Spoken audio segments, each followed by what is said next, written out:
Bem-vindo ao Comentário Bíblico em áudio Rota 66, a jornada mais fascinante de sua vida. Estudo 226, baseado em Salmos 6 e 7.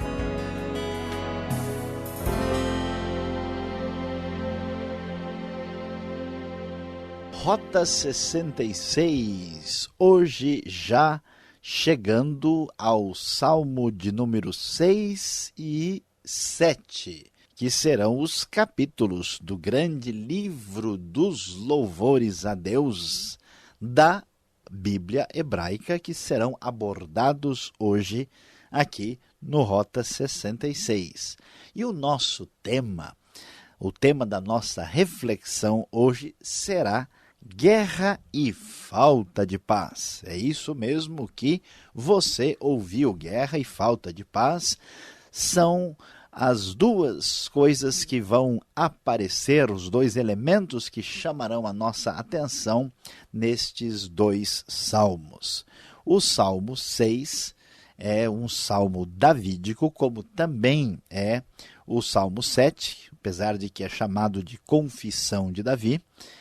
E estes dois salmos são um pouquinho diferentes um do outro, mas são bastante semelhantes. O Salmo 6, na verdade, é considerado uma espécie de salmo penitencial, um dos 7 salmos que, em alguns contextos, é classificado dessa forma.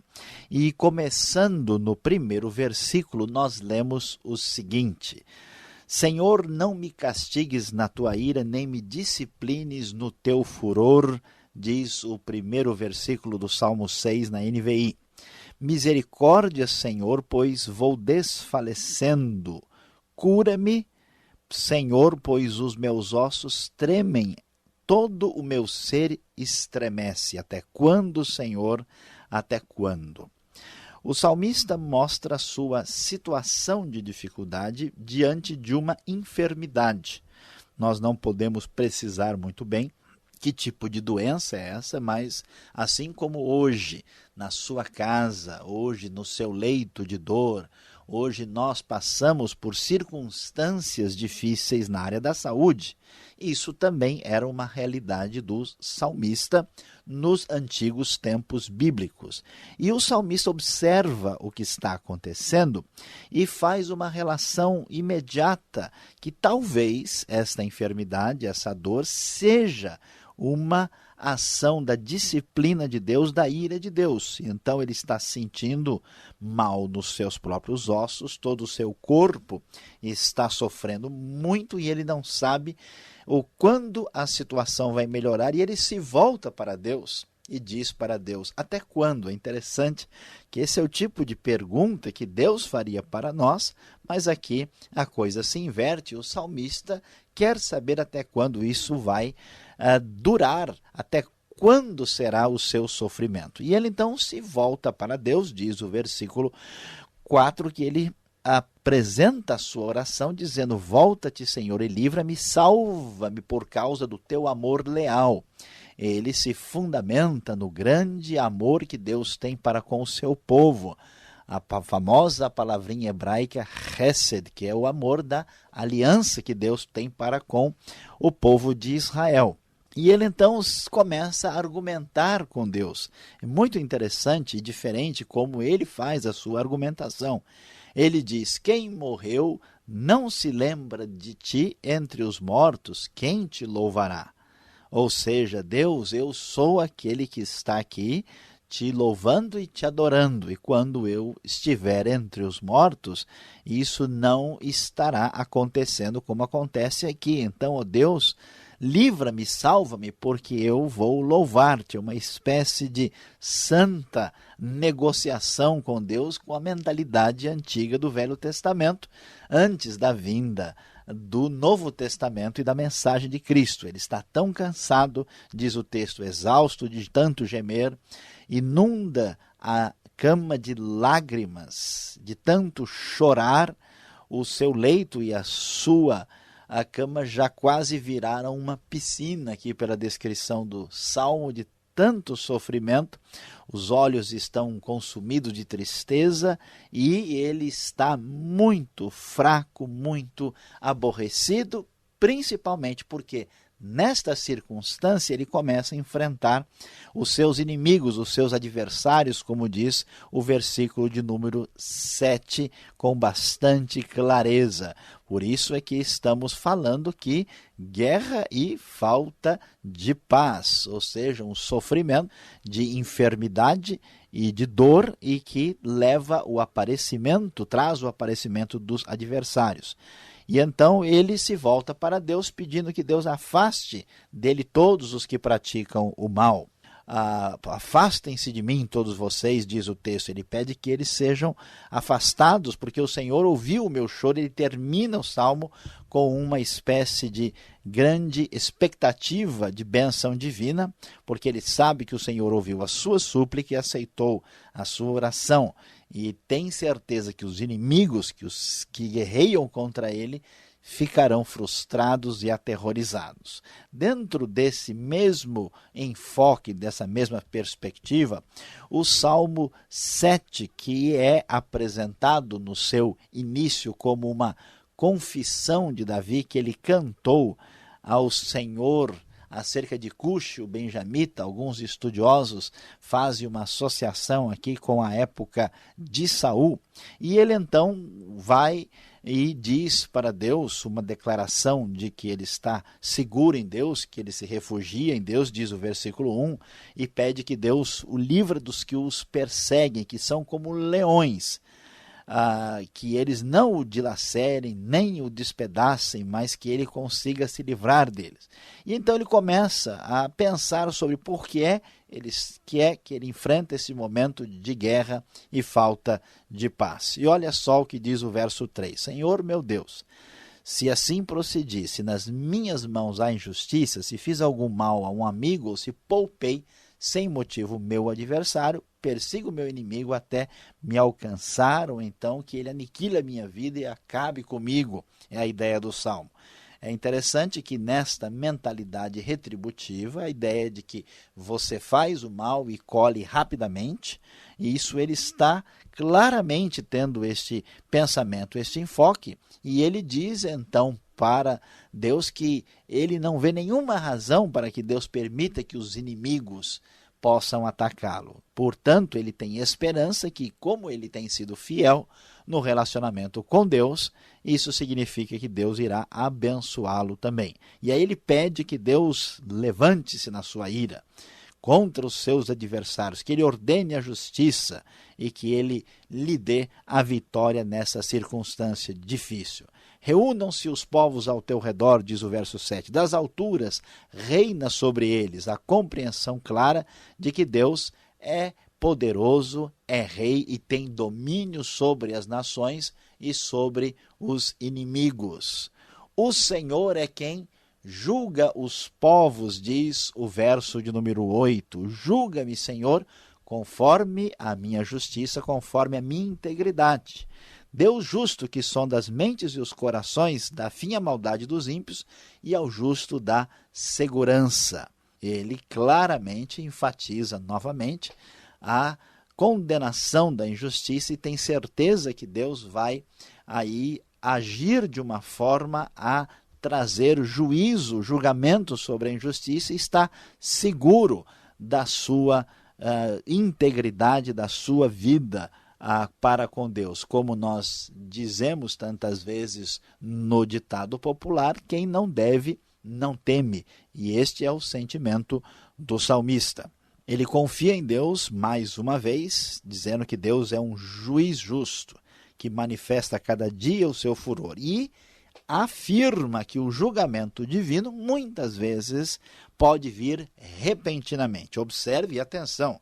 Você pode nos ouvir aí, você que está lá longe acompanhando o Rota 66, não se assuste, ouça devagar e saiba que é verdade. Olha só, se o homem não se arrepende, Deus afia sua espada, arma o seu arco e o aponta, prepara suas armas mortais e faz de suas setas flechas flamejantes. Que coisa impressionante. Dá até um pouco de medo de ler um versículo tão duro e tão direto assim. Mas é fato que Deus executa o seu juízo contra os perversos, os maus, aqueles que promovem guerras sem motivo e que estão agindo contra a paz. E então ele vai terminar com uma reflexão teológica sobre este assunto, sobre essa questão tão importante. É aquela ideia muito clara de que a pessoa colhe aquilo que ela plantou. Veja o versículo 14, conforme a NVI nos apresenta. Quem gera a maldade concebe sofrimento e dá à luz a desilusão. Quem cava um buraco e o aprofunda, cairá nessa armadilha que fez. Sua maldade se voltará contra ele, sua violência cairá sobre a sua própria cabeça. Portanto, não vale a pena ser ímpio, ser mau, ser perverso, caminhar na direção de prejudicar o próximo e o semelhante, porque isso mais cedo ou mais tarde se voltará contra a pessoa que faz o mal. E o Salmo termina com uma nota positiva no final que diz: darei graças ao Senhor por sua justiça, ao nome do Senhor Altíssimo cantarei louvores. Ele tem certeza que Deus é justo, que Deus vai agir, que Deus vai trazer a justiça, por isso ele vai cantar louvores ao grande Deus. E nós podemos aqui encerrar a nossa reflexão inicial sobre esses dois salmos, tendo a plena convicção de que de Deus ninguém pode escapar. Se a pessoa faz o mal, como nós vemos aqui, esse mal vai acabar sendo exposto. O salmista cantava isso como hino, a congregação de Israel cantava, deixando claro que há uma separação muito nítida entre a justiça e a injustiça, a integridade e a impiedade, o comportamento correto e o incorreto. E quem prossegue pelo caminho do mal, quem tem compromisso com a guerra sem razão e que está contra a paz, mais cedo ou mais tarde experimentará o julgamento divino.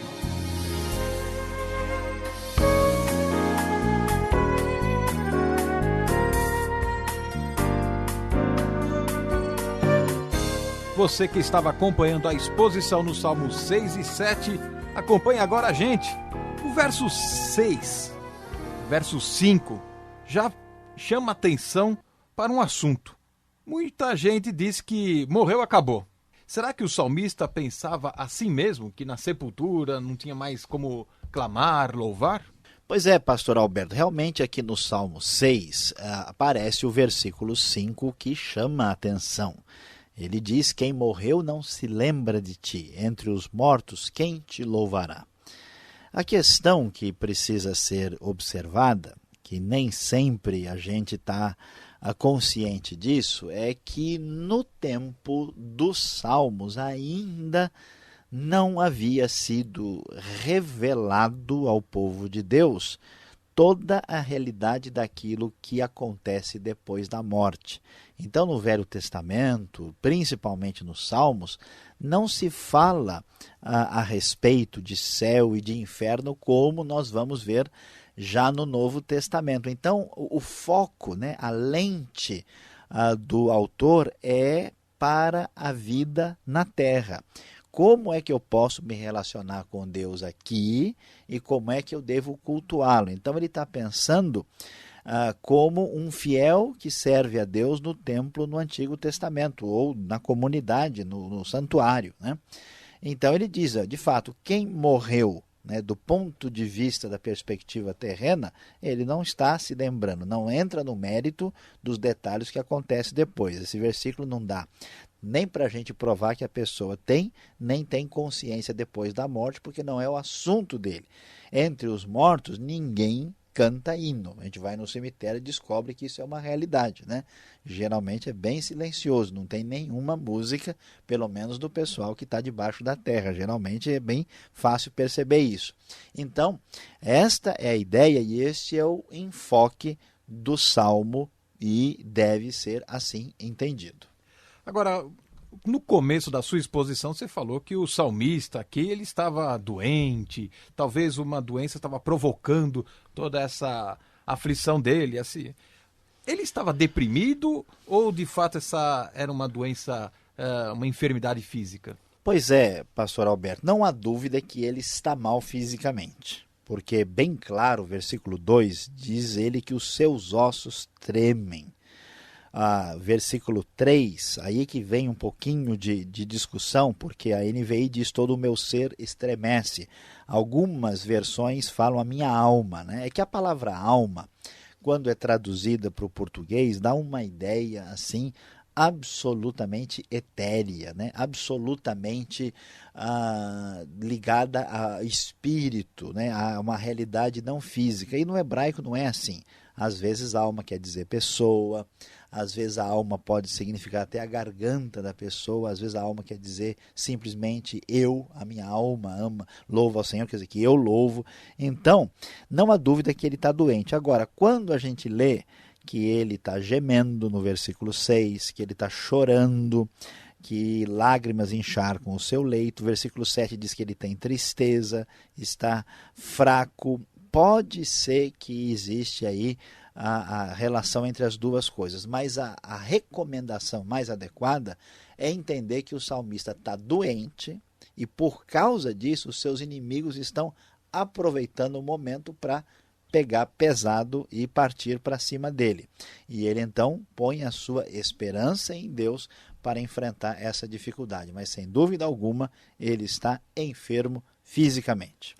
Ok, o Salmo número 7, lá no verso 4, peço uma explicação nesta frase que diz: poupei aquele que sem razão me oprimia, diz a minha versão aqui. Este trecho aqui afirma então que o salmista devia pegar pesado mesmo, ele devia ter liquidado com seu inimigo, seu opressor. É assim mesmo que temos que fazer? Pois é, olha que coisa interessante, né? Essa linguagem está dentro daquilo que os estudiosos chamam de salmo imprecatório. O que quer dizer isso? É aquela ideia da justiça retributiva. Quem faz o bem merece, né, ser honrado e recompensado. Quem faz o mal merece, né, paulada, merece prisão, merece sofrimento. Essa é a cabeça, né, que é justiça retributiva e imediata. Então, por isso que ele está falando, por que é que eu estou sofrendo se eu tenho vivido, né, corretamente? Quem não deve, não teme, eu fiz tudo certinho, por que está acontecendo isso? Isso não é a explicação total da Bíblia sobre o assunto. A gente vai ver que há outros textos que vão iluminar muito mais claramente o assunto. Agora, essa é a maneira de pensar antiga no Velho Testamento, antes da vinda de Jesus. Jesus é que revolucionou o mundo, e especialmente o seu mundo religioso, quando diz que a gente deveria amar o inimigo, porque todo mundo pensa aquilo que a gente sempre pensa: o sujeito fez o mal, ele tem que pagar por isso. E então ele dizia assim, o salmista: Senhor, pode ser que eu não bati direito no inimigo, então, Senhor, por favor, me diga, porque quem sabe eu estou sofrendo porque eu não trouxe, né, o julgamento, o sofrimento sobre quem merecia. Mas não é assim, né? O nosso ouvinte do Rota 66 não pode agir com o salmo imprecatório, porque Jesus já fez o upgrade desse salmo no Novo Testamento. Que coisa, hein? Por pouco então, hein? Agora, o verso 12 desse mesmo Salmo 7, ele chama atenção para a situação da pessoa que é relutante em aceitar a palavra de Deus. Se o homem não se converter, afiará Deus a sua espada? Puxa vida, hein? Já naquela época havia campanhas evangelísticas e era naquela base: se você não levantar a mão, a espada desce? Não, pastor Alberto, não, de jeito nenhum, o sentido não é esse. O problema é que a palavra converter, né, o se converter hoje, ela é entendida como a mudança de opção religiosa, né, e a mudança de situação espiritual. No nosso contexto cristão, falamos de conversão quando a pessoa recebe e aceita Cristo. Aqui a pessoa pode entender a coisa de modo errado. O sentido, a NVI traduz: se o homem não se arrepende, quer dizer, está falando do ímpio, do mal, né? Daquele que está fazendo guerra e está prejudicando o seu semelhante. Se ele não muda de atitude, de comportamento, se ele quer realmente fazer o mal e persegue tal postura, Deus vai pegá-lo mais cedo ou mais tarde, porque ele é o Deus de justiça. Então o sentido aí não é de conversão no sentido neotestamentário. O sentido é de mudança de atitude e que se a pessoa não ficar esperta, ela vai colher o que ela está plantando de acordo com a determinação divina. Tá, agora entendi. Estou vendo o Salmo com o entendimento daquilo que eu já tenho do Novo Testamento. Mas o salmista, nesse momento aqui ainda no Antigo Testamento, como é que ele entende, como é que ele vê a Deus? Como um juiz, como um ser bondoso, como um refúgio, ou até mesmo como um carrasco, como aqui no caso acabamos de comentar. Olha, a visão de Deus do salmista é muito parecida com a nossa, né? Ele entende que Deus é o Deus Todo-Poderoso, o Deus onisciente, onipotente, Criador dos céus e da terra. E Deus é abrigo, é refúgio, é bondoso. Deus é aquele em quem nós confiamos, em quem pomos a nossa esperança. Mas Deus também é juiz. Não podemos dizer que Deus é carrasco, né? O carrasco tem uma ideia assim simplesmente negativa, de quem bate porque gosta, né? A ideia é diferente, né? Deus, ele é juiz, ele traz o julgamento sobre o mal, que é uma necessidade inclusive ética, né?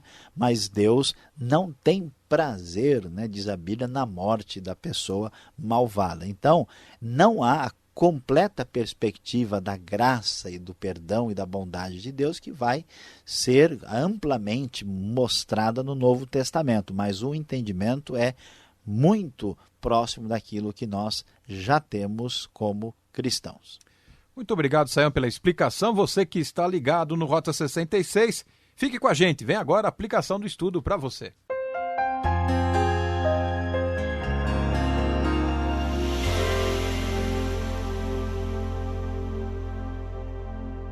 Hoje no Rota 66, você escutou com atenção os capítulos 6 e 7 do famoso livro dos Salmos. E o nosso tema foi guerra e falta de paz. É isso mesmo, que coisa triste, mas que realidade. E que grande lição deve ficar hoje para a nossa vida, para o nosso dia a dia, para a nossa vivência cotidiana. A grande verdade que surge nestes salmos é que plantou, colheu. Deus é um Deus de justiça, um Deus que certamente vê aquilo que é feito debaixo da sua mão bondosa, com verdade, com retidão, com justiça, e vê todo o mal e tudo aquilo que é feito com má intenção e com perversidade. O nosso universo é um universo ético, é um universo que certamente Deus está no controle de todas as coisas. E por isso chama a nossa atenção o desfecho do Salmo 7, que diz que quem cava um buraco e o aprofunda cairá na armadilha que fez, sua maldade se voltará contra ele. Preste bem atenção.